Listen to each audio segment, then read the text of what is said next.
So our next guest is the incredible Michael Tellinger, author of Slave Species of the Gods and founder of the Ubuntu movement and One Small Town. Michael, welcome to this conference on global peace. And peace is so connected to the Ubuntu movement, the One Small Town initiative. So we'd love to hear what you have to say about that. Excellent, Lana and David. Nice to see you as always. Thank you for inviting me and thinking of me. Yeah, it's important that your message of global peace and peace initiative is important, and I've been on this for many years, for most of my life. But one of the things that we need to contemplate as we talk about peace and desiring peace, and we want peace and unity and harmony in the world, and millions of musicians or thousands of musicians out there singing songs of love and peace and unity and freedom. And then they lift the spirits of the people up in the audience, and then the people go home after 2 hours to their miserable lives and their miserable world, just to face that horrible truth and the reality we face. So that's obviously not a solution, because musicians have been singing about peace and freedom and liberty for decades and decades, and we still haven't attained it. And some of these people are highly influential. Look at Michael Jackson, the king of pop, constantly reminding us of peace and unity and how we're being divided and how we should stand together and love. And look what happened to him, So what's important to recognize here is that it's not enough to talk about peace. Yes, we need to constantly strive for it, but now the time has come to go a step further and to actually identify the steps we need to take to attain and achieve that peace. Otherwise, 100 years from now, we're still going to be going around, and people after us are going to be talking about the same things, striving for peace. And what good is that? So the Ubuntu movement has evolved over many years, since 2005, when I started to talk about, how money is the tool of enslavement, and we don't really need money, and we should look at a world without money, and how that evolved. Try to figure out how the world would work if money didn't exist, realizing that it's actually very feasible, very possible. But then comes the harsh reality. Well, how do we create a world in which money no longer controls our lives? And that's very, very difficult. That became then the quest after 2005, is how do we get to that?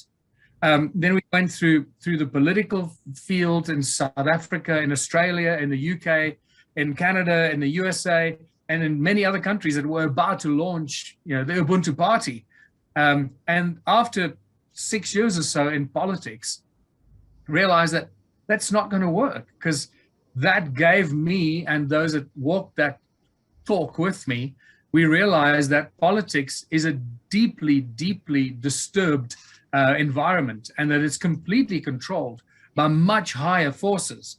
And the outcome of elections is not what people think. The outcome of elections is not free and fair. Anyone still in the world believes that political elections are free and fair, they're completely delusional, and they don't really know what's going on behind the scenes.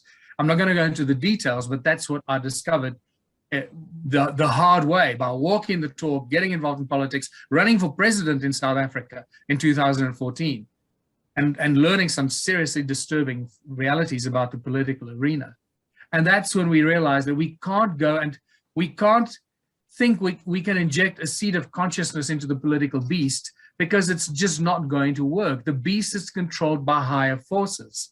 And that's when the whole One Small Town strategy was born, and realized that we need to exit the political arena, because when you're involved in politics, you are constantly opposing people. You are an opposing party to all the other political parties. But we don't want to oppose anybody. We want to unite everybody.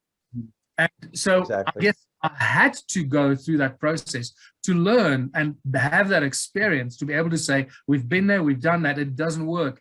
This is what works. This is what is going to work. And so since 2016, the One Small Town model has been evolving and growing and getting stronger and more solid, with every question that people raise and ask, well, how is this going to work? How is that going to work? We find solutions, because the solutions and the answers to the problems are so simple. If you remove money as the controlling tool, and the One Small Town model does exactly that.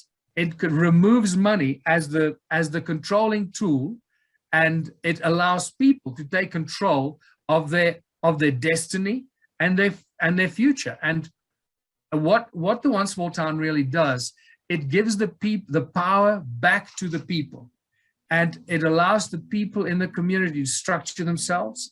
If they can do that with the mayor working in sync and in tandem with the community, that makes an even more powerful unity. But ultimately, we don't need the mayor to do this. We, as the people in our own community, can create a co-op or a non-profit organization or a company, restructure our town, identify the opportunities, the business opportunities, create the business plans, put them on a beautiful website that we create, and turn our town into an investment-friendly environment for investors from all over the world. So that, in essence, is what the One Small Town model is all about. We use the tools of enslavement as tools of liberation.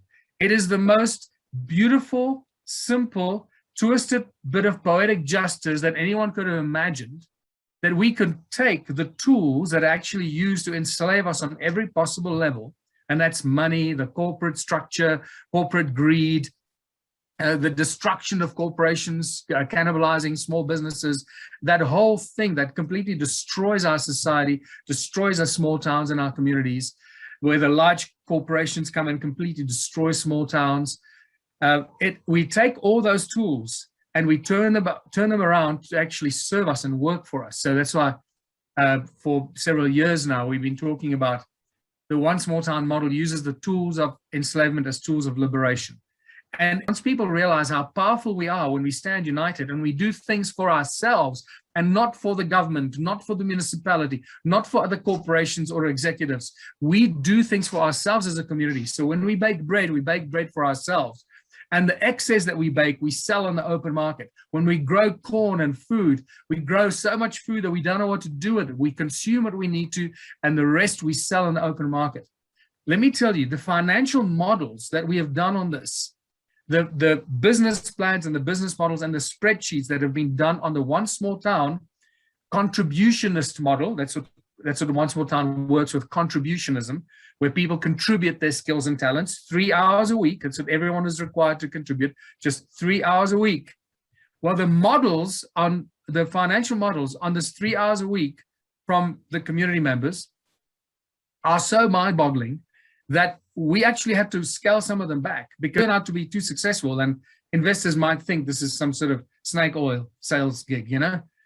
So we know from our experiences over the last 13, 14 years, what not to do. We've walked the talk, we know what not to do, and now we're implementing the simple steps that we know are going to bring the unity in the community, going to bring the power of the people to the top, to the front, the surface, and then initiate all these dozens, if not hundreds of businesses in our town that bring the turnover and the cash flow that make our town incredibly wealthy. And with that wealth, we create the independence where people realize that we don't need money. Money does nothing. People do everything. That's amazing. Everything you've said speaks to kindness, peace, doing things for ourselves, an act of kindness to ourselves, not just to us as individuals, but also to everyone in each community. And what you're talking about, peace plan that does this with no violence whatsoever. Just it's everything that this teleconference is about. It's a truly peaceful way of becoming sovereign beings. And it's fascinating when you talk about the financial models and how abundant this is. Can I tell you the model? If you take a town of 10,000 people and everybody contributes 3 hours a week, that town has a potential of generating $1 billion or more turnover per annum. And this is based on statistical, turnover of corporations of 5,000 employees or more. We can compare a One Small Town scenario with an international corporation of 5,000 employees. We are, as 10,000 people of our town, can generate more profits, more produce, more whatever it is we choose to do than a company of 5,000 people. because the people in our town contribute their 3 hours a week. And we've got this constant volume of people that need to be put to work 24 hours, 24/7. It never stops. While corporations, most of the costs go to paying the labor, paying the people. And the productivity of corporations is based on the hearts and minds of the people.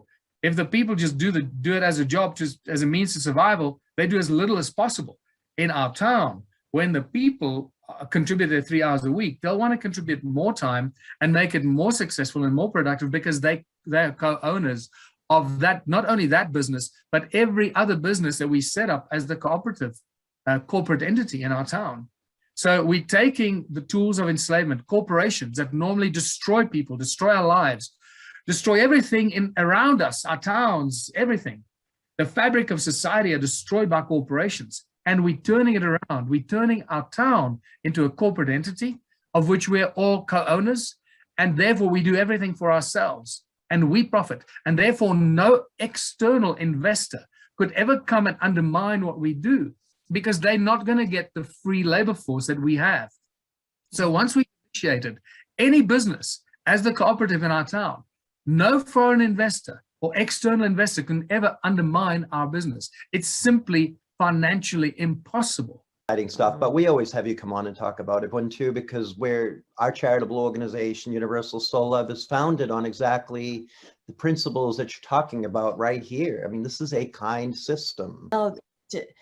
Now is the time to do this. Now is the time where the economy is looking like it may falter very easily. So paradoxically, this may well feed the One Small Town initiative and the Ubuntu movement.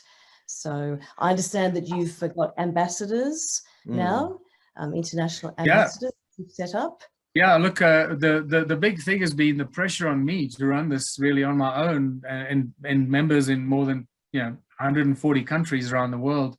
The pressure on me is just intense and insane, and there's always very little funding. So I'm always begging for people to make monthly contributions so we can run a successful and a slick office. The more funding we have for the office, the more effective we can be around the world in many countries. What has happened now, we've got some funding, monthly funding from people that is helping to sustain this initiative and help me to do more work and spend more time on it. But we always need more. So if anyone out there, go to onesmalltown.org and sign up to be a patron. Please become a patron of the One Small Town initiative. The more funding we have, the more successfully we can run the international office. Now, what we've started doing to take some pressure off me is to appoint One Small Town ambassadors in every country. And at this stage, we have 9 ambassadors in 9 different countries. And I'm about to appoint the South African ambassador, which I've just met a few days ago. Actually, I met this person many years ago during the South African election time, the Ubuntu Party time. He was a big Ubuntu Party supporter in those days. And he's done incredible things as a conscious activist over these years. So I'm most likely going to appoint him as the new ambassador for One Small Town South Africa. But we have ambassadors in 9 other countries. Namibia, our neighboring country, doing fantastic work with 4 mayors already and 4 municipalities that love the One Small Town idea and they want to implement it. We have Lebanon, where we already have a commitment from the mayor. We're just awaiting the official statement on video from the mayor. And that's going to now be the first mayor in the new era of One Small Town to officially embrace it and start to initiate this. This is going to be a watershed, historic moment when that video comes out, because that moment opens the door to investment to that town immediately. And we know this from our historic activities. So we have ambassadors in Australia, as you met Mark Burden, in the UK, in Brazil, in Holland, in France, in Croatia, and I'm probably forgetting another country. And it's just very exciting. And more people are putting up their hand to become ambassadors so that I'm no longer the only contact for people. So they have their own contact in their own country, in their own language. And the ambassadors that then do training with me so they know as much as possible that I know, so they can then convey the plan, the implementation strategy, the simple plan, to get the mayor to embrace it and the community to embrace it, so that we can create that investment friendly environment in that town for the investors to come running. And I can tell you, when we launch this website for this Lebanese town, very soon, in the next 2 to 3 weeks, we hope to launch the website for Lebanon, this small town in Lebanon, about 5,000 people. It will have probably about 20 to 50 business investment opportunities with the spreadsheets on it, with the expected investment and the profits. When the investors see those profits, it's going to create a stampede. And that will then create the knock-on effect for all the other towns. It's all about, like I said, taking the tools of enslavement and turning them into tools of liberation for the people of the community. And this is a kind act, if you want Very to call it kind an and act. peaceful act. That's It's- fantastic. That's so Mhm. inspiring, Michael. So inspiring. And just so everyone knows, and I think everyone that's listening right now knows you anyhow, just from being in the spiritual circles, we see the Ubuntu movement everywhere we go. I mean, this isn't a small movement. It's a very large, people all over the world. Taking back what is ours, it's practical and it's going to work. So Yeah, look, it's very important that people realize the difference between all the other movements and the other truth seekers and whistleblowing platforms and initiatives and groups and so forth. They play a very important role. They help people open their eyes. They help people wake up. They help people realize the terrible truth and face the terrible truth that we face as the human race. It is horrific. It's beyond horrific. We find ourselves as the central oppressed victim characters in some sci-fi horror movie right now. We are right in the middle of it. The global population, by the global elite, where they've enslaved every single one of us with draconian laws and rules through our leaders that pose as our leaders, that are just the puppets of the global international elite. We don't have to go into that. But so many of these movements that share this information and knowledge, they're very important because they get this information out there. But then we need to take the next step. What do we do about it? We need a plan of action. And there is no other plan of action that I know of that is as complete, as holistic, as simple, as non-confrontational, as completely and fully inclusive and embracing of everyone. No one is ever excluded. All you have to do is become a part and contribute to a One Small Town initiative. And everything comes in abundance, in such abundance that we cannot even comprehend it right now. Contributionism is itself a very kind term and a very kind feature of this. I mean, everybody knows what it means to contribute. This is all about unity, and we are a global community. I mean, this is very relevant. I'm just want to make it clear what we're talking about here. Yeah, for everyone. So contributionism is unlike any other ism. It's unlike communism, fascism, capitalism, socialism, any other ism that we've had, because contributionism allows people to take control of their community. They create incredible abundance and prosperity, and that prosperity in essence then removes the need for money. That's the ultimate, that's the final outcome of it. But we're making so much money in our town, but we're not using the money for ourselves, because everything we grow and create and that we distribute to ourselves, you know. So we don't need to pay for anything in our own town, but we're still making money from the businesses that we create and the stuff that we sell around the world. So we keep making money every week and every month, but we don't have to spend money. And that's when the penny finally drops. Look how much we've got. And we don't need money to have what we've got. So that's when people realize that we don't need money. We need each other, because money does nothing. People do everything. And if this sounds confusing to anyone, that's okay. This information is readily available. Michael's got it. You can give if you have another website for people to look at, or any other information you want to provide for people to do a little more. It's just very simple. onesmalltown.org. Go to onesmalltown.org. All the videos are there. Everything. It's so simple. It's just, we take a small town and we turn it into a investment-friendly cooperative that we, the people, are the co-owners, the majority owners of all the businesses that we've identified. The investors simply come, they fund the businesses, they take their 1/3 of profits, 2/3 of the profits come to the community, because we're the ones doing all the work. And that's what brings the abundance and prosperity. And then just for working, I was just doing the crash course.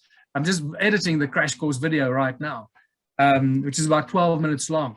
The crash course is 10 hours long, and you know, the crash course little video that it's like bullet points. It's 12 minutes long. So I'm just busy editing it. And what becomes very important is that people don't get confused about what needs to happen. Watch as many videos as you can, and don't get too excited and run out there and try and solve the problem overnight.